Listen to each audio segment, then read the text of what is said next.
એટલા માટે ઇસ્રાયેલના લોકોને કહો કે હું તેમને કહું છું, હું યહોવા છું. હું તમારા લોકોનું રક્ષણ કરીશ. હું તમને લોકોને મિસ્રીઓની મજૂરીમાંથી હોડાવીશ અને ગુલામીમાંથી મુક્ત કરીશ. હું મારી મહાન શક્તિનો ઉપયોગ કરીને મિસ્રીઓને ભયંકર શિક્ષા કરીશ, પછી હું તમારો ઉદ્ધાર કરીશ. નિર્ગમન 6.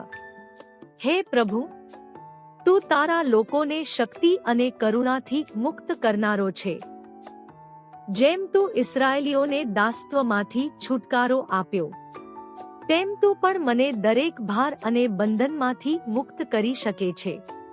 તું તારું શક્તિશાળી હાથ મારા જીવન ઉપર પથરાવ. મને મુક્ત કર, પુનઃ સ્થાપિત કર અને મને યાદ અપાવ કે તું જ તારણ આપનાર ભગવાન છે.